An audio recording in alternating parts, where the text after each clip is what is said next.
Welcome back. It's game 4. It's your boy Vedi. Thank you. If you've been watching all of them so far, you're a real trooper, and I'm sure you're actually only here to ask what questions Twitch chat have been asking. Well, you're in luck, because they've got some riveting ones for you today, such as, hey Vedi, did you know that poop spelled backwards is spelled poop? And other thought-provoking questions such as, what happens when you look into a mirror? Do you see yourself? Or do you see more? I don't really know what they're talking about, but in any case, let's dive into Fnatic versus G2 in Game 4. You'll notice that G2 is now on the red side. How crazy is that? This time they want the counter pick. What I find funny is that they actually just swapped bans with the Yuumi and the Rakan, but everything else stays the same. So it's the same 6 bans for exactly the same reasons. If you're only tuning into this game, make sure you go and watch the beginning of games 1 and 2 for more context on why these bans exist. Now, Fnatic, they obviously want the first pick Akali, because they've picked Akali literally every game this series. G2 naturally answer with a Sylas and a Gragas. Once again, no real surprises. Now, what is interesting is that Fnatic lock in Shen. This is where they introduce an element of flexibility to their draft. You would automatically assume that the Shen is going into the support position, but you can't say for sure. It can go up to the top lane depending on what matchups are available. Pardon me, but they have to wait and see. So an extra added layer of flexibility coming out from Fnatic's draft, and then they round out their first half with a Lee Sin into the Gragas. Personally, I don't think Lee Sin is that amazing into Gragas, largely because I think even though in the early game Lee Sin will do more damage, you can interrupt his Q with the belly bop, which is a large part of his damage, and I think that Gragas ultimately scales better, and I think in 2 versus 2, as long as Gragas gets the initiation off first, then he can actually come out on top. But regardless, Broxah clearly feels confident in the matchup. It does give you a pretty solid 2 versus 2, and it has a lot of early game playmaking, and it's not as reliant on, well, it's still pretty reliant on landing your skill shots, but you get my point. He's still a pretty solid early game jungler. This is when G2 showcase a little bit more priority on the Thresh. Expectations are that the Shen could be in support, and I think that Thresh is a pretty solid matchup into it, largely because you can interrupt the taunt, and if you land the hook, you can flay people. I don't think you can quite flay them all the way out of the Spirit's Visage, but the flay is ultimately pretty good against a single line dash, and if he fails to land it, then whoopsie, you don't do anything anymore, so sucks for you. G2 then choose to ban away the Gangplank and the Ezreal. The Ezreal ban surprised me a little bit. But after they saw the Kai'Sa ban, maybe they thought, hey, maybe we just take away more of Reckless's safe picks because we're going to guarantee first pick of the Xayah. They then also ban away the Kled. Now, the reason why they would ban away the Kled is because they've already locked in the Shen and they're considering putting the Shen top, or they want to flex the Karma as well, both with which Kled probably does pretty well into. I'm not entirely sure. I feel like Kled would, like, Shen versus Kled is pretty even. Kled will eventually outscale, but against Karma, I could see Kled being really obnoxious, just because of his all-in power. They also lock in the Tristana, and with the Karma, you kind of assume that Akali is either top or mid, depending on what the matchup is, and then G2 ran things out with an Aurelia. Now, the thing is, I remember saying this in the cast, I then remember reading about comments. I feel like Akali is a really good matchup into Aurelia. Like, it's not guaranteed 100% won. There's an element of skill that an Aurelia can implement to outplay the Akali, but for the most part, it's Akali favored, and quite heavily favored. Like, the scale is, like, tipped much more in Akali's favor. So I feel like what Fnatic should have done is put everything in their power to get the Akali into the Aurelia, and they should have just put Karma into Sylas. That's what they should have done. They don't end up doing that in the game, but I feel like that if they had done that, it would have given them an easy lane to play around, and it would have made things harder for G2.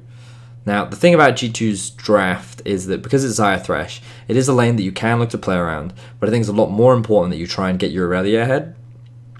Not that I think Aurelia needs to be ahead in order to be relevant, but I just think that whether she's against an Akali or a Karma, if you can just get her that early advantage And the sooner she can get her Trinity Force, the sooner you can just leave her be to just do her own thing. And Xayah Thresh is not just going to get steamrolled by a Tristana Shen. So like that lane is pretty neutral, and both those lanes probably just want to farm anyway. Whereas if you can get an Aurelia ahead, she can run away with the game. So if I'm G2, I would prefer to try and play around my Aurelia.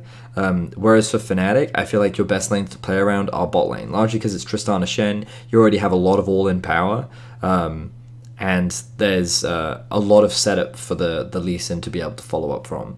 So I feel like, and also I think that if you just put Bwipo on Akali, it would give him a matchup where he would actually be in a position to succeed, which is again a trend that I feel Fnatic would thrive with. So I personally would have much preferred the Akali to go top. It doesn't even necessarily have to be in Bwipo's hands. You can put Nemesis top lane and you can just give him Akali. But that's not what they do. So does anyone have any questions about the draft? Why did G2 didn't drop the Aatrox ban and pick Kled into it? Because Aatrox is still relevant in team fights regardless of if he's behind. Like, Aatrox is a really strong champion and G2 didn't want to give it away, and they also didn't want to pick it themselves. Why isn't Jax either banned or picked this game? I feel like Jax is more than just a counter pick to Kled. Because if you blind pick Jax, then G2 will counter it. What they'll counter it with, I don't know. Personally, I always pick Malphite into it because Malphite destroys Jax, but that's probably not what they would play. But Jax can definitely be counter-picked. He's not blind pickable. Dude, Fnatic should have dared G2 to counter it. I feel like Bwipo has a deep enough champion pool that he can counter it. Anyway, let's jump into the game.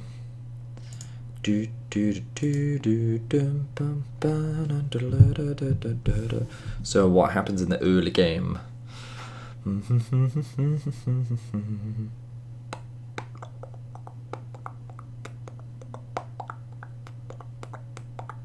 So Lee Sin starting on red, Gragas starting on blue. So both pathing towards top side. So this is what we very much expected from G2. Not quite what we expected from Broxah. I suppose he can do a full bot side clear into bot lane gank if he wants. It is also red buff, so that's also fine, to be fair.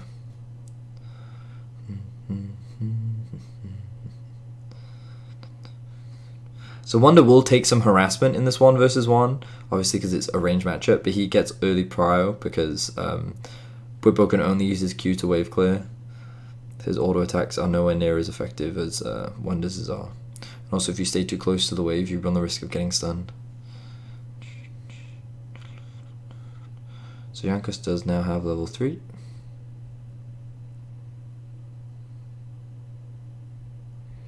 Jankos just hanging around top lane to cover for his top. So you can see Broxah is here. But this is where Broxah does something a little cheeky, which I really like. Yep, that's a really good gank. Like, really good. And the bot lane dies 2 versus 2. So this early game already going fantastically for Fnatic. I was like, "Mah, they shouldn't do this," but yep, really good stuff. Mickey dying at level 2. He's actually died at level 2 so many times this series. Holy moly. Mickey, man.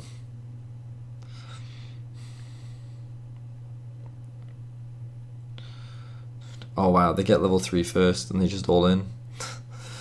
Mickey, Mickey, Mickey, Mickey, Mickey. Mickey, Mickey, Mickey, Mickey, Mickey. Unbelievable.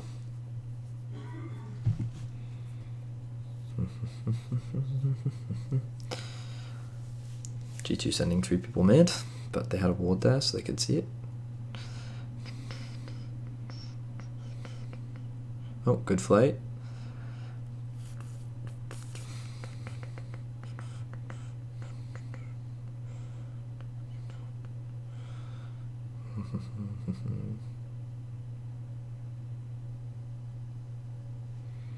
Top and mid for G2 getting a slight advantage. Oh, forced a flash there from Bwipo because the ult came through. Now they're looking to dive. A pretty clean dive overall. Oh, that was close. Wonder almost lost his life. G2 look a lot better when Caps is roaming. I like the Broxahs being a lot more proactive though. Oh, they flashed it. I actually don't think that hook was going to land, I'm going to be honest. But Reckless didn't want to take the risk.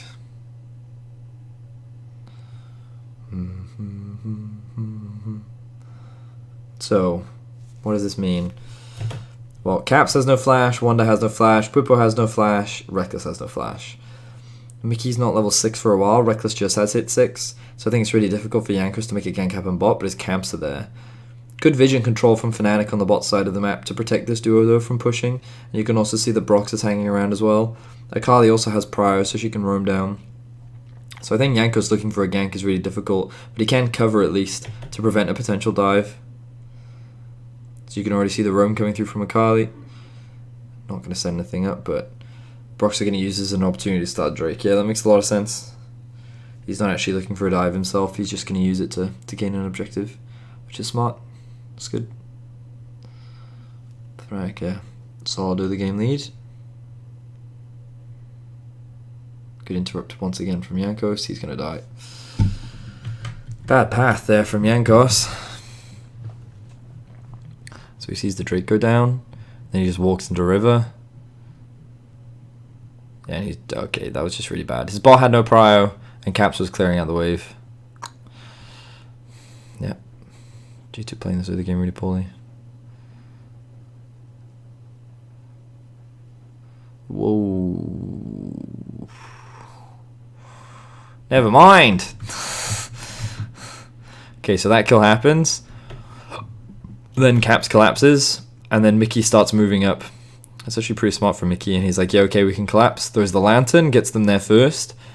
Notice as well, Wanda has teleport advantage, immediately starts walking towards his tower and TP's down. Fnatic don't see it, so they overcommit. And another great play from Mickey. Yep, and then Wanda can come in from behind. Yikes. So that early game lead that Fnatic had, they suddenly throw away because they overcommit. To be fair, there's little way that they actually get out of this situation. Yeah. I mean, like, the problem they have is that they don't realize that Wanda TP's in. So they shouldn't be trying to force this play. They should just leave Nemesis to die. It should just be a 1-for-1 in the end. But they overcommit. And the bot lane dies. Which actually puts Perks in a really good position. Because he can push... Will he even push up? I can't tell the state of bot lane. Yeah, he's going to push it out.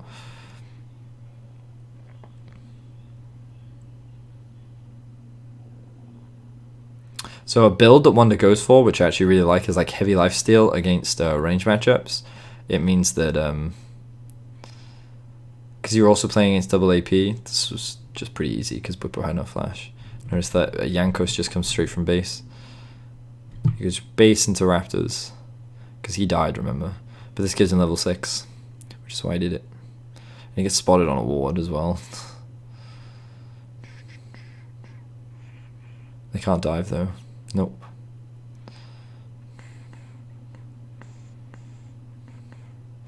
But like Wanda has a lot of lifesteal at his disposal. Which is really strong against range matchups. And it made a lot of sense. I liked it.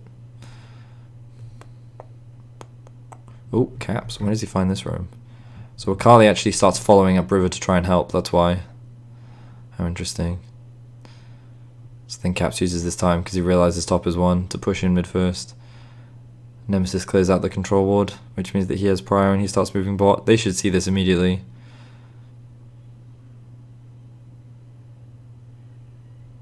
Yeah, okay. He doesn't commit to it.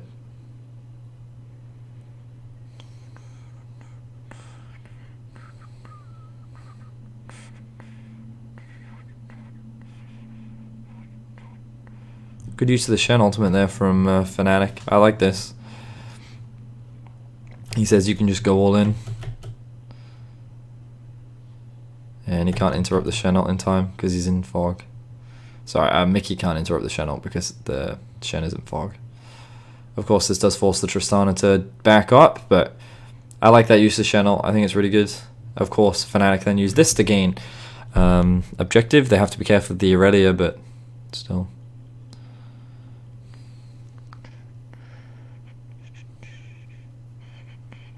What I thought was really impressive is that Bwipo was staying even in gold.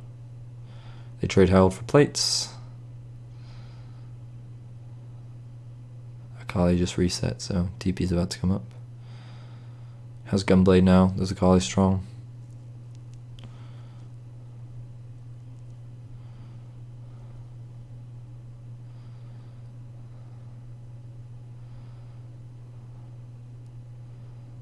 Oh.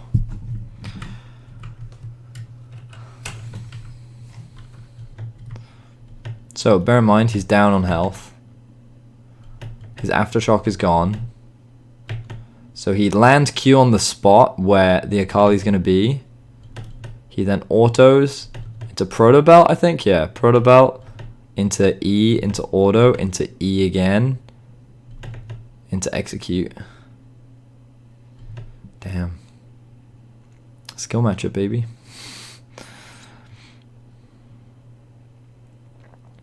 Good ult there from Mickey.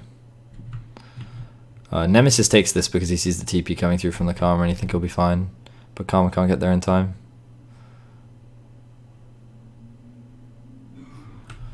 Nearly kills Mickey, but then you can't chase because of the ulti. The box. The box! Wow, and you saw the TP from Reckless there. He was paranoid that Jankos was going to flash ult him.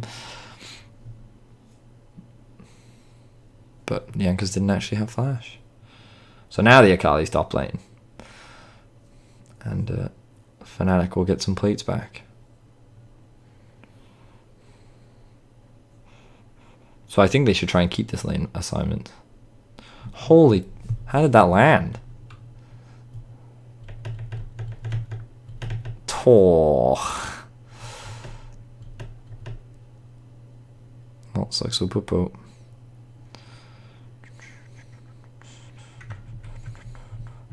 So you can see the Hydra has been completed for Wonder. He also won't press the attack rather than Conqueror for shorter trades. Because against a range matchup, you're probably, well, I mean, on an Aurelia, you can probably still fully stack Conqueror, but my question is, did he also pick that with an Akali in mind? Or was he always planning on going against the Karma? I'm not sure. Anyway, we're now about 15 minutes in. With Drake gone and no Rift Herald, we probably won't see a swap. Wanda has TP soon. Oh, Bwipo's actually just roamed bot lane. A very Bwipo thing to do. Wow, Aurelia's actually just taking all the camps. Look at this, Gragas is left with nothing. They're really trying to funnel onto Wonder. They haven't played a huge amount through Wonder, but he's gotten ahead because of the TP play bot that happened. Like, I do think sometimes these teams just forget about TP. They don't track it as well. They're just like, oh, wait, what?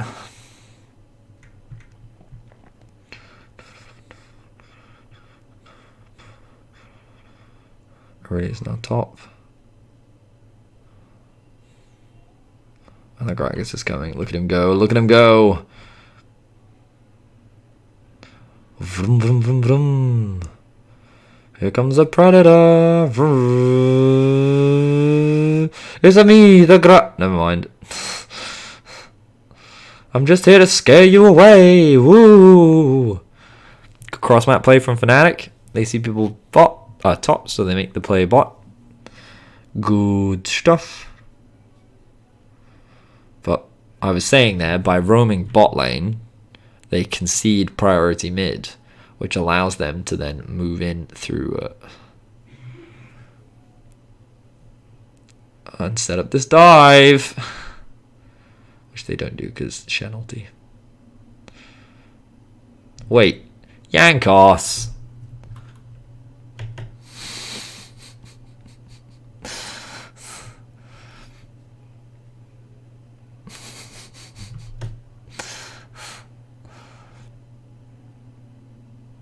What's he even aiming for? Wonder? Does he think friendly fire is on?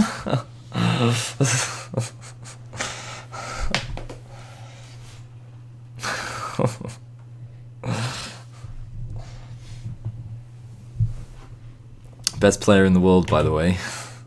Ella giggle.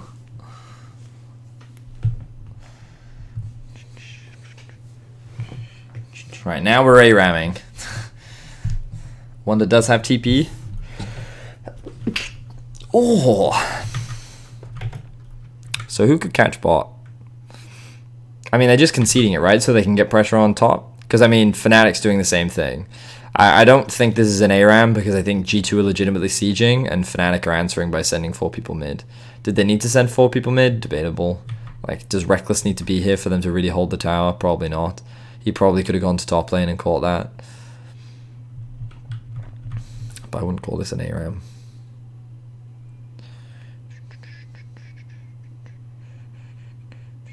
Someone needs to go bot lane. Oh, Silas goes. He has no TP though.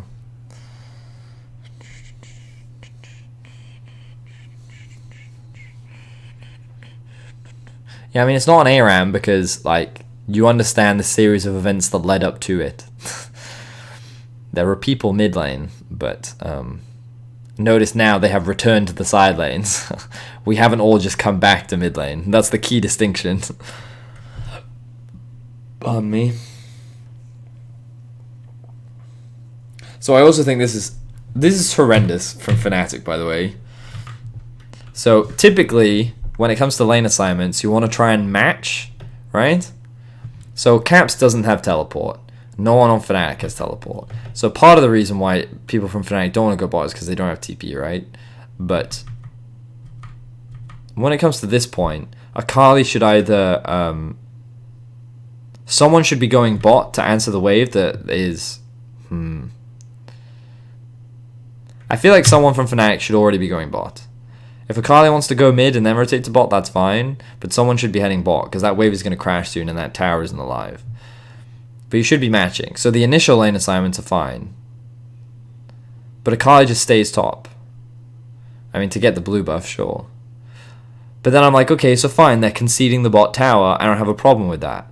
But then they don't concede the bot tower. They send their duo bot lane to catch the wave. Which then, of course, results in this situation where Nemesis can't 1v2, so they also concede the mid tower. And I can't imagine that Fnatic's plan was to concede the mid tower like this. So I'm like, fine. If you don't want to send anyone bot lane, I don't have a problem with that. However, why are you sending your duo bot lane? Surely either Akali should be basing, or Karma should be basing, or so on, and then when that tower dies, someone should go and catch the wave. You shouldn't send 2 people bot lane to go and catch this wave, and then give up your mid tower. Fine, you can send the Trist. I don't care who you send. But 2 people shouldn't go, right? Why do you need both of them? Because you just completely leave your mid exposed. And Caps is already making the rotation up.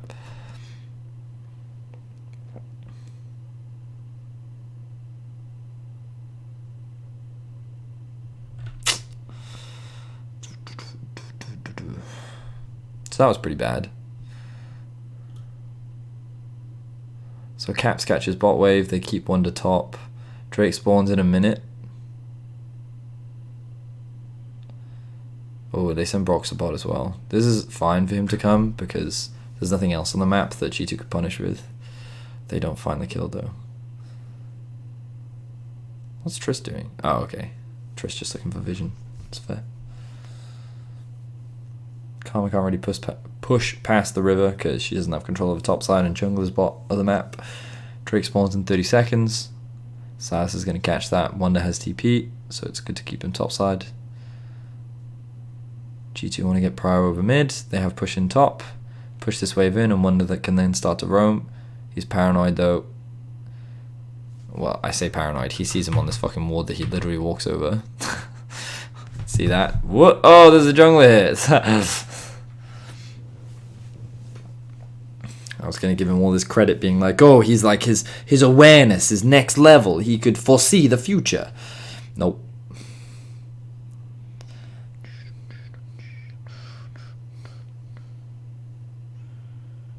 Force them off the wave. Guarantee mid prio. Gives them access into the river. Silas goes to blue. I mean, I guess it's not the end of the world. Fnatic choose not to contest. Oh, yikes. So in this situation, Wonder makes a mistake because, well, I mean, so you can see all the pings that come down, right? He literally just walks through enemy half of the jungle with his whole team on the other side of the map. He's definitely not safe in this situation. Fnatic push out bot. See, I think that there's room for them to collapse, considering Bwipo just based and he could look to TP in. Instead, they look for the Aurelia. So the reason why he jumps is because he knocks him back, right? So he does that. And then, look, the double Q...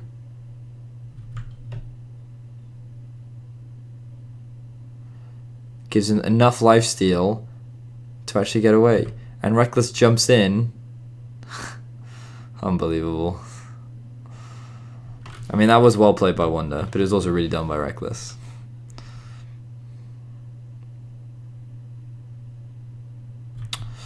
Ooh. This is bad.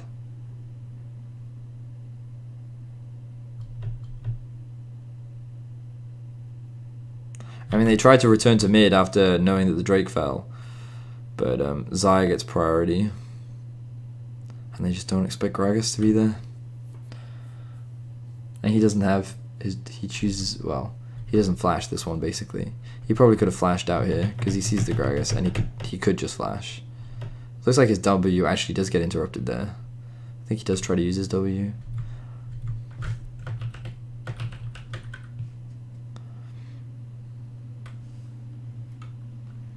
See... No, he doesn't. Never mind. I'm lying.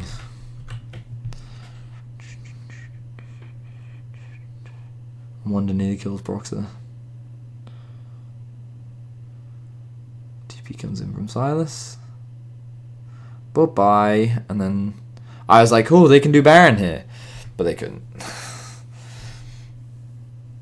Because Boop was like, goodbye, HP. It will all be gone now. And then Nemesis was alive as well. So they were like, you know what? Nope. Nope. Nope. Nope. Nope. Nope. Nope.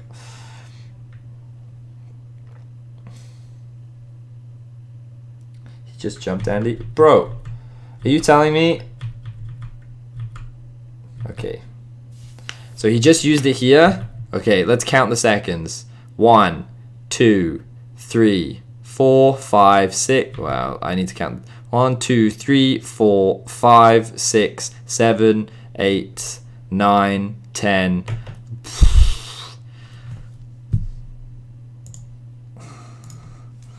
Oh, Wiki Tristana.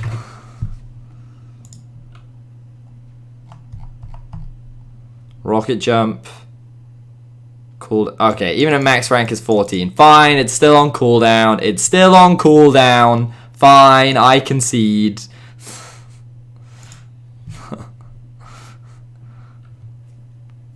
Listen, Mickey. Listen, Mickey. I saw you die at level 2 4 games in a row. You want me to trust your opinion all of a sudden?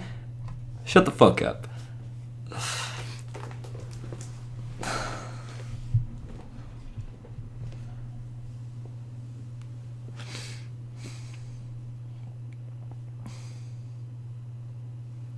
Mickey is superior analyst.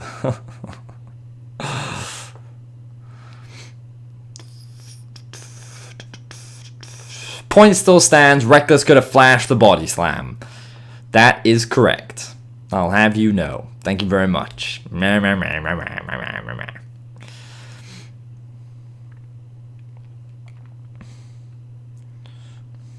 Oh, we get to see the pro view of the pro. Whoop whoop. Bye.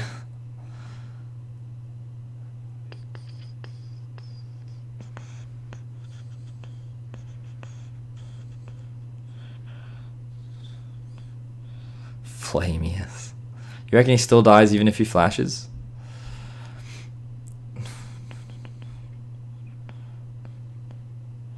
I suppose Jankos just adjusts where he flashes to, so I suppose you're right.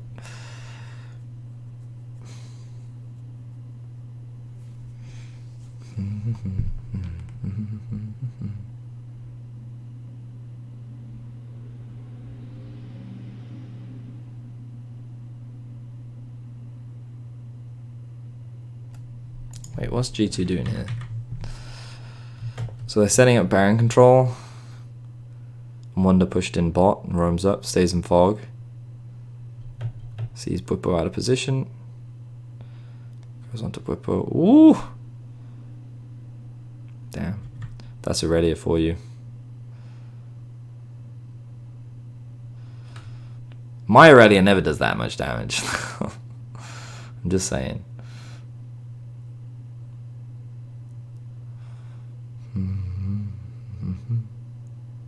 Yep, no need to force Baron there. Just take the easy objective.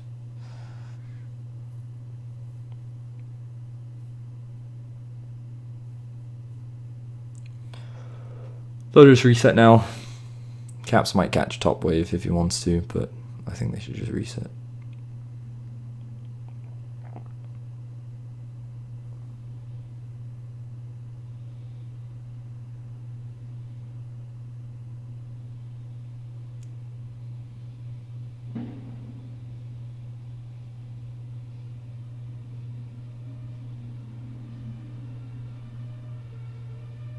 Ooh, they're looking for caps. Nope, they're looking for Wonder. My bad. I didn't even see them sneak in the bot lane. They both have teleport, so this play is pretty safe. Did they need the Shen ultimate? Probably not, but better safe than sorry. And then they spot Nemesis out and they're like, ooh, hey! Nemesis does a pretty good job here though. Surviving. E into R into whoop. He just buys a lot of time, allowing Reckless to push him bot, which is the best thing he can do right now. Who still has teleport, so if G2 start Baron, he can TP in, which is what he should be doing now. Any minute. Nope.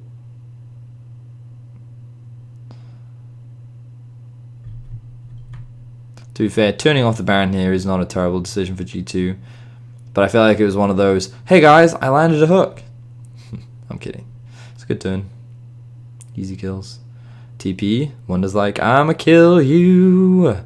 Well, I'ma kill you. Oh, I'ma kill you. Nope, never mind. Kill the Drake instead. So, G2 would love to get the Baron, but they just can't. Fnatic have made quite a few silly little mistakes this game. But like the early game was actually going really well for them. Mickey died in lane. Broxah had a good gank top lane. Got a kill level 3. And then Caps died because of a Shen ultimate in mid lane. But then obviously it all went to poop when they overextended in the early play.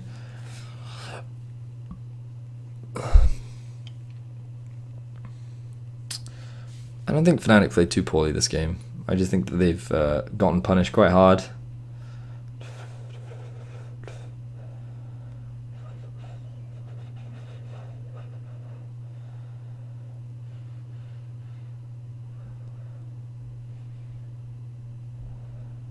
Oh. I talked about this on the cast. You'll see it in the replay.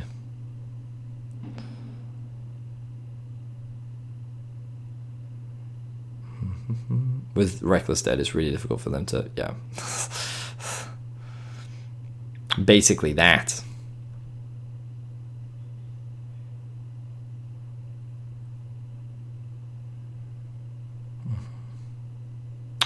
Give me the replay. Okay, don't give me the replay then. So look at the pathing from Jankos. It's so intelligent. So they have vision here and here. They have the vision. And then they move into the anima jungle to set up the flank. And then he uses the sweeper, so he knows he is undetected. And then like a silent sniper, he strikes. Photo! And then Reckless be dead. And the Karma TP is a little... Well, it's not going to do anything anyway. It's a good flank from Jankos. Reckless did unfortunately get picked off a couple times this game.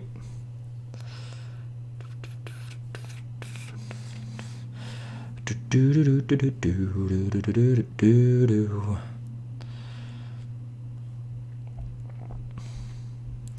mean, admittedly, we gotta remember that in the early laning phase, G2, they were messing up again. They managed to come back because of a great TP from Wonder.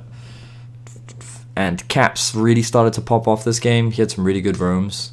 I think when he roams, G2's early game is also really strong.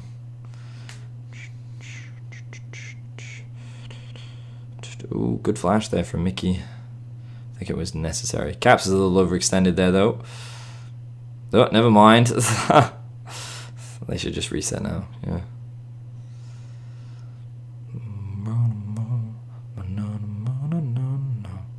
Look at the healing from the ocean, Drake. It's so strong.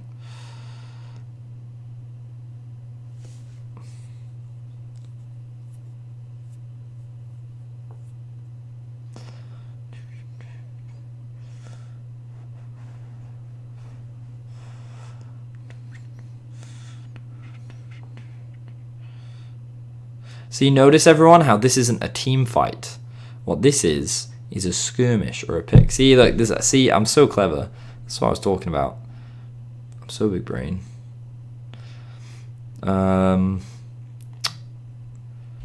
Notice how G2 aren't team fighting. They're just finding picks. That's the weakness. G2 don't know how to team fight.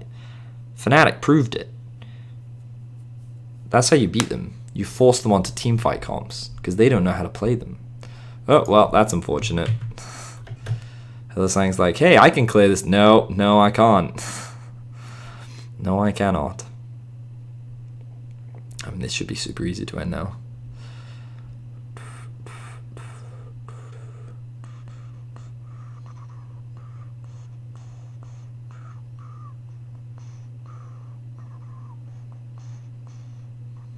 And then this is the game. So let's have a look at some of the defining moments. This was numero uno.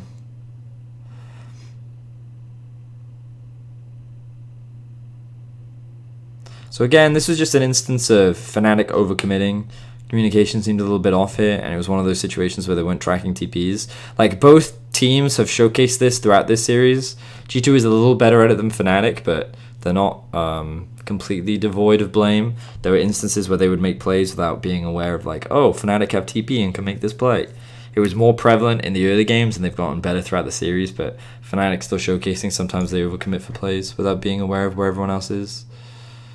Where was the other... There was another key moment. I think it was around here, was it not? Yeah, it was around here. Oh, no, never mind.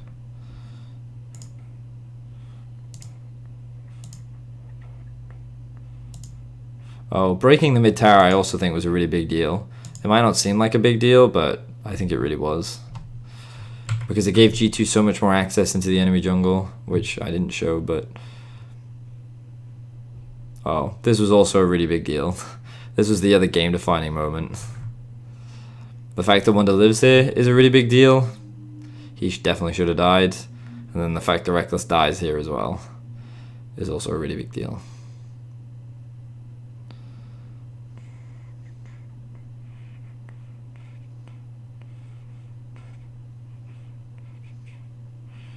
I don't know, like G2 looks like a different beast compared to when they have when they have a lane that they can properly play around, and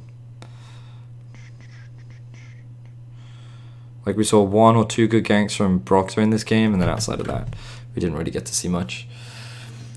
So I feel like in this game, it was mainly just, I mean, top difference definitely helped a lot. This guy had a really good game. But like you still see every now and then G2 making like massive mistakes in lane. This guy died at level 2, I think at least 3 times this series. He died at level 2 in game 1, he died at level 2 in this game, and he died at level 2...